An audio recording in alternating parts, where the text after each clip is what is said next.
बिस्मिल्लाहिर्रहमानिर्रहीम। अस्सलाम वालेकुम। आज 29 जून है और दिन है हफ्ते का। अगला हफ्ता बहुत अहम है इसलिए शाम अली अब्बासी साहब के साथ हमने कहा कि ज़रा उस्मान गुजर साहब भी हैं, अवैस ताहिर साहब भी हैं, हमने कहा कि ज़रा थोड़ा सा फ्रेश हो जाएं क्योंकि अगले हफ्ते से जो फैसले अदालतों से आ रहे हैं वो पाकिस्तानी सियासत में बड़ी हलचल पैदा कर देंगे। और अगले हफ्ते का जो सबसे इंपॉर्टेंट मामला है जिस पे पाकिस्तानी सियासत का जो रुख तब्दील कर देगा फैसला, वो है मखसूस नशिस्तों का फैसला। लेकिन इसमें एक बड़ी डेवलपमेंट हो गई है और वो बड़ी डेवलपमेंट ये हो गई है कि एक शख्सियत है जिनका नाम है फैसल वोडा, जिनको काजी फायज़ साहब ने वकला ये कहते हैं कि बचाया है। यानी काजी फायज़ साहब अगर सो मोटो ना लेते और ये मामला टेकअप कर लेते इस्लामाबाद हाई कोर्ट तो उनकी डिस्क्वालिफिकेशन पक्की थी, लेकिन काजी साहब ने उनको बचा लिया। फैसल वोडा साहब जो हैं वो काजी फायज़ साहब के हवाले से जब भी कोई खबर देते हैं, यानी इस्टेब्लिशमेंट के हवाले से जब वो को खबर दें, हुकूमत के हवाले से जब वो को खबर दें और काजी फायज़ साहब के हवाले से को खबर दें, तो वो खबर 100% दुरुस्त साबित होती है। अब तक उन्होंने जितनी भी खबरें काजी फायज़ साहब के हवाले से दी हैं वो 100% दुरुस्त साबित हुई हैं। काजी फायज़ साहब के फैसले वो पहले बता देते हैं कि काजी फायज़ साहब क्या फैसला देंगे।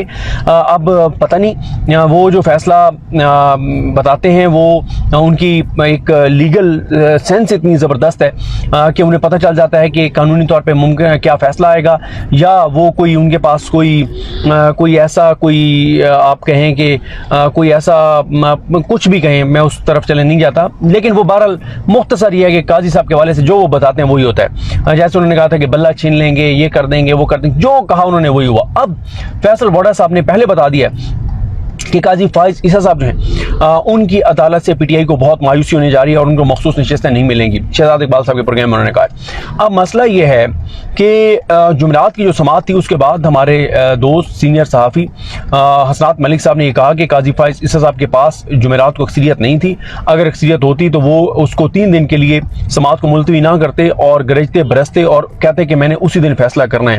अब काजी फायज़ साहब जो हैं उन्होंने जब सोमवार तक ये मुलतवी की तो उस वक्त ही हसनात मलिक साहब ने भी कहा, बहुत से लोग ये बातें करने लग गए कि अब छुट्टियों में कोशिश की जाएगी जजेस को कायल करने की। अब कायल करने के मुख्तलिफ तरीके होते हैं। अब आपको पता है पाकिस्तान में कायल करने के कौन कौन से तरीके राइज हैं। आप यानी हमारी वीडियोस पाकिस्तानी सुनते हैं या ओवरसीज पाकिस्तानी भी सुनते हैं तो पाकिस्तान के बारे में हमसे ज़्यादा कंसर्न है और वो पाकिस्तान के बारे में जानते हैं कि यहाँ पे क्या हो रहा है। तो बहरहाल ये कहा गया कि काजी साहब जो है वो जो जजेस हैं उनको कायल करने की कोशिश करेंगे। और फैसल वोडा साहब जो खबर दे रहे हैं इसके मुताबिक तो फिर ये है कि छुट्टियों में शायद को काम डाल दिया गया है और किसी 1-2 जजेस को कायल कर लिया गया, क्योंकि इस वक्त तक जो नंबर गेम जो कोर्ट रिपोर्टर्स बता रहे हैं, जो वकला बता रहे हैं, जो एनालिसिस दे रहे हैं, उसमें 1 वोट से काजी साहब जो है उनको शिकस्त हो रही है।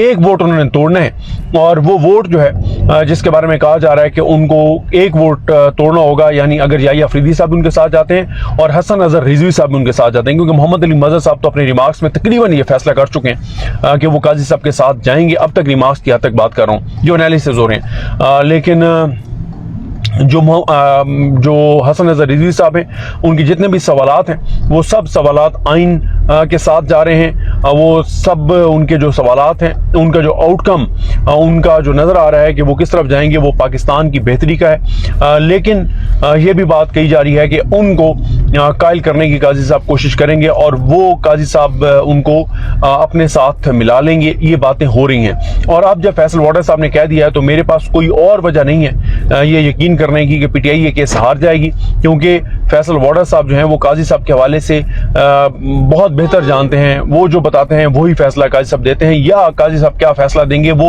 काजी साहब से भी पहले फैसल वोडा साहब को पता होता है। अब ये तो काजी साहब फैसल वोडा साहब को बुला के पूछें, यहाँ तो काजी साहब ने फैसल वोडा साहब को कंटेम्प्ट में बुलाया और उनको बचाया, बल्कि अपने जजेस की सुबकी करवाई। बाबर सत्तार साहब के खिलाफ जो कुछ उन्होंने कहा उस पर कोई उनकी सरजरिश नहीं की, एक बार भी बाबर सत्तार साहब के हक में बात नहीं की। अतर मिल्ला साहब के हवाले से उन्होंने कहा जी बिल्कुल अतर मिल्ला साहब ने जो आपने बात की तो फिर उन्होंने भी जवाब में बात की, यानी उन्होंने एंडोर्स किया कि हाँ बिल्कुल अतर मिल्ला साहब ने तुम पे इल्ज़ाम लगाए। तो ये बड़ी इंपॉर्टेंट चीज़ है। अब एक और चीज़ भी देखी जा रही है। कल मेरी एक मीडिया के सीनियर हमारे दोस्त हैं उनसे मेरी बात हो रही थी। मैंने कहा जी हम तो ज़ाहिर है बतौर कोर्ट रिपोर्टर या डिजिटल मीडिया पे अब काम कर रहे हैं, क्योंकि आजकल वो जिस तरह से इमरान खान के बारे में कहा जाता था ना कि इसके नाम के ऊपर क्रॉस है, और पीटीआई के लोगों के बारे में कहा जाता था कि इनको इलेक्शन नहीं लड़ने दिया जाएगा और इनके नाम के ऊपर क्रॉस है, या ये इलेक्शन लड़ेंगे भी तो उनको जीतने नहीं दिया जाएगा और ये सारी चीज़ें हैं। तो मीडिया में भी 10-12 ऐसे नाम हैं जिनके नाम के ऊपर क्रॉस है और मीडिया को उनके नाम गए हुए हैं कि ना तो इनको नौकरियां देनी है ना इनको टीवी पे बुलाना है। तो हम उन 10-12 लोगों में शामिल हैं। बल्कि एहतशाम भाई की भी जॉब उसी वक्त गई थी जब इन्होंने अडयाला जेल से इमरान खान साहब को रिपोर्ट किया था और बताया था कि इमरान खान कैसे आए, और वो इनका बड़ा एक मशहूर इंटरव्यू है SS.PK वाला। तो मैंने दोस्त को फ़ोन किया, मैंने कहा ज़ाहिर है हम तो जो है वो बाहर बैठे हैं, हमारे हो सकता है एनालिसिस ठीक ना हो कि मीडिया चैनल्स जो जुमे की समात है उसको कैसे देख रहे हैं, जो तजलील की गई मीडिया को कहा गया कि धंधा करते हैं और ये करते हैं वो करते हैं, झूठ बोलते हैं, बदयांती करते हैं और फ्रॉड धोखा और ये सारी चीज़ें। और काजी साहब ने पूरा खुतबा दिया, जैसे जुमे को अलामा साहब खिताब करते हैं, मुफ्ती साहब खिताब करते हैं, मौलाना साहब खिताब करते हैं, मौलवी साहब खिताब करते हैं। तो उस तरह से तो मैंने उनसे पूछा, मैंने कहा मीडिया किस तरह से देख रहा है। उन्होंने कहा कि मीडिया इस तरह से देख रहा है कि मीडिया ये समझता है कि काजी फाइज ईसा साहब जो है वो नेक्स्ट वीक में PTI के खिलाफ फैसला देने जा रहे हैं कि मखसूस नशिस्तें PTI और सुन्नी इत्तेहाद कौंसिल को नहीं मिल सकती, और ये नशिस्तें चोरों डाकुओं लुटेरों को जाएंगी, नून लीग और पीपल्स पार्टी को जाएगी। तो वो कहते हैं कि काजी फाइज ईसा साहब ने मीडिया को बुलाकर जो मीडिया को थ्रेट किया है और जो उनको नोटिस किए हैं, शोकॉज नोटिस किए हैं, इसकी वजह यह है कि जब काजी फाइज ईसा साहब अगले हफ्ते PTI को मखसूस नशिस्तें और सुन्नी इत्तेहाद कौंसिल को नहीं देंगे और चोरों डाकुओं लुटेरों को देंगे, तो काजी साहब ने पहले ही मीडिया को इतना डरा दिया, थ्रेट कर दिया है कि मीडिया के लिए अब मुमकिन नहीं है कि मीडिया जो है वो अगले हफ्ते प्रोग्राम्स इस पर करे और तनकीद करे काजी साहब पर। इतना सख्त काजी साहब ने उनको थ्रेट कर दिया, डरा दिया मीडिया को कि मीडिया के लिए अब मुमकिन नहीं होगा कि मीडिया जो है वो काजी फाइज साहब पर तनकीद करे। तो मीडिया ये समझता है कि ये अगले हफ्ते की पेशबंदी की गई है पहले ही, ताकि मीडिया को इतना डरा दिया जाए कि उनके प्रोग्राम्स, और बार बार जो काजी साहब का फोकस था लाइव प्रेस कॉन्फ्रेंसेस, यानी काजी साहब को पता है कि जो फैसल वाडा साहब बता रहे हैं कि अगले हफ्ते उन्होंने नून लीग और पीपल्स पार्टी को नशिस्तें देनी है, और क्योंकि इसमें बरारास्त मफादात का टकराव है, कन्फ्लिक्ट ऑफ इंटरेस्ट है काजी फाइज साहब का, क्योंकि नून लीग ये बता चुकी है कि हम जल्द अज जल्द काजी फाइज साहब को एक्सटेंशन देना चाहते हैं। नून लीग असल में जितने भी नून लीग को पता है कि जहाँ पे उनके जैसे मतलब कई ऐसी जगहों पे लोग बैठे हैं, तो नून लीग को पता है कि जी ऐसा हमें हीरा नहीं मिल सकता, तो नून लीग कहे कि कंटिन्यू करें। तो इसी तरह से नून लीग चाहती है कि काजी फाइज साहब कंटिन्यू करें, कम से कम 3 साल तो रहें, क्योंकि नून लीग ये समझती है कि हमारी बका काजी फाइज ईसा साहब के साथ है। नून लीग ये समझती है कि काजी फाइज ईसा जिस दिन गए उस दिन ये निज़ाम गिर जाएगा, उस दिन नून लीग गिर जाएगी। ज़ाहिर है काजी फाइज साहब जैसा चीफ जस्टिस कहाँ मिलेगा जो 8 फरवरी के इंतखाबात से पहले PTI को लेवल प्लेइंग फील्ड ना दे, बल्ले का निशान छीने, जो PTI की पिटिशंस ना लगाए, जो इमरान खान की पिटिशंस ना लगाए, इमरान खान की गिरफ्तारियों और फैसलों पे कोई एक्शन ना ले, 2-2, 3-3 दिनों में इमरान खान के केसेस कंक्लूड हों और 3-4 दिन में 3 सजाएं हों, और मतलब वो टोटल सजाएं मिलाएं तो वो 50-55 साल की सजाएं हैं जो इमरान खान को हुई, ये सारी चीज़ें हुई। तो काजी साहब जो है वो इसलिए काजी साहब जो है वो सूट करते हैं नून लीग को और इस निज़ाम को। तो मीडिया इस तरह से देख रहा है कि पेशबंदी की गई है अगले हफ्ते को, जो अगले हफ्ते जो काजी साहब ने फैसला देना है उसकी पहले से पेशबंदी की गई है कि मीडिया को इतना थ्रेट कर दिया जाए कि जो लाइव प्रेस कॉन्फ्रेंसेस करें PTI वाले या कोई और बात करे तो वो ना दिखाया जाए और काजी साहब के खिलाफ कोई बात ना हो। लेकिन ये मसला नून लीग का भी यही है, नून लीग में समझती है कि सिर्फ मीडिया को कंट्रोल करके और हम जो है वो इस पाकिस्तान को चला लेंगे, और उन्हें लगता है कि आप मीडिया को इश्तिहारात दे दें, अरबों रुपए दे दें, और मीडिया जो झूठ बोलेगा, गलत बयानी करेगा, तो उससे एक माहौल बन जाएगा और ये मीडिया जो बताएगा कि मरियम नवाज की क्या बात है, नवाज शरीफ की क्या बात है, शहबाज शरीफ की क्या बात है, ऐसा नहीं है। हम ट्रैवल कर रहे हैं, हम लोगों से मिल रहे हैं, आप लोगों में निकलें, आप सब ज़ाहिर है आप सब लोगों में आवाम है और आप जो है वो बाहर निकलते हैं, मिलते हैं, आप मार्केटों में जाते हैं, आपको पता है कि इस वक्त महंगाई के क्या हालात हैं, सूरत हाल क्या है, पाकिस्तान के क्या हालात वाक़यात हैं। तो ये जो झूठ मीडिया के ज़रिए बोला जा रहा है उससे कोई फ़र्क नहीं पड़ रहा। तो ये हैं चीज़ें।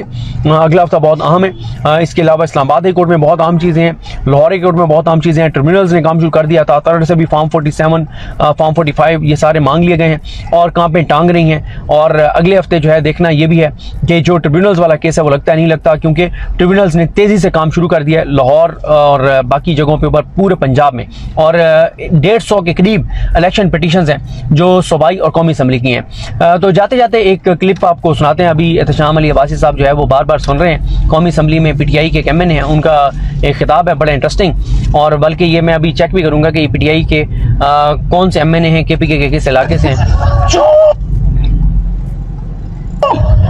दुनिया जाको प्राइम मिनिस्टर साहब कहते हैं कि मैं किया जनाब वाला उधर जापान, वहां पे एक कारखाने से आवाज आ रही थी, चू चू चू चू। कहता इस तरह मुल्क तरक्की करते हैं। अगर चू चू से तरक्की नहीं आती, उन्होंने अपने R&D को बजट लगाया अरबों डॉलर का। सूबे की चीफ मिनिस्टर पुलिस की वर्दी पहनकर हमें ये मैसेज देना चाह रही है कि ये पुलिस मेरे घर की मुलाजिम है, मैं जब भी चाहूँ इससे कोई भी काम ले सकती हूँ, और वो कर भी इस तरह रही है, इस तरह रही है। वो पुलिस भी इसी तरह बिहेव कर रही है, वो इस तरह बिहेव कर रही है कि वो स्टेट के मुलाजिम नहीं, बल्कि वो किसी एक खातून के घरेलू मुलाजिम है। लेकिन उसकी वर्दी पहनने से उस पुलिस की इतनी इज्जत अफजाई हुई कि खुसरों से उनको इतनी मार पड़ गई है कि आप खुसरों को देख के वो पुलिस भाग रही है। शुक्रिया शुक्रिया। ये पीटीआई के कैमरे हैं और इनके और भी बहुत इंटरेस्टिंग क्लिप्स चल रहे हैं आजकल टिकटॉक पे, बहुत ज़्यादा वायरल हैं, मिलियंस में व्यूज़ हैं, मिलियंस में। और ज़ाहिर है सनाउल्लाह मस्ती खेल साहब के बराबर हैं इनके व्यूज़, जो उनसे कम है। ज्यादा हो गई इनके ज़्यादा हो गए आखिरी बार ये जो वीडियो इस पे ज्यादा हो गई। इस पे ज़्यादा हो गए। वैसे सनाउल्लाह खान मस्ती खेल साहब टिकटॉक पे नंबर 1 जा रहे थे, और शेख रशीद साहब भी आपको पता है कि टिकटॉक पे बहुत इन मिलियंस में उनके व्यूज़ आ रहे हैं। आपकी एक वीडियो वायरल हुई है, बार बार मुझे भेजते हैं कि यार देखो कितना और आगे चले गए हो, तो लेकिन वो तो जाहिर है शेख साहब आजकल वायरल हैं, शेख साहब लोग उनको पसंद करते हैं, लोग उनको सुनते हैं और मिस भी कर रहे हैं। वैसे शेख साहब को टीवी चैनल्स पे आना चाहिए और इंटरव्यूज देने चाहिए। बहरहाल जी देखते हैं चीज़ें कैसे आगे बढ़ती हैं, हमें अपनी दुआ में याद रखें। लेकिन हम सब का हामी नासो। अल्लाह।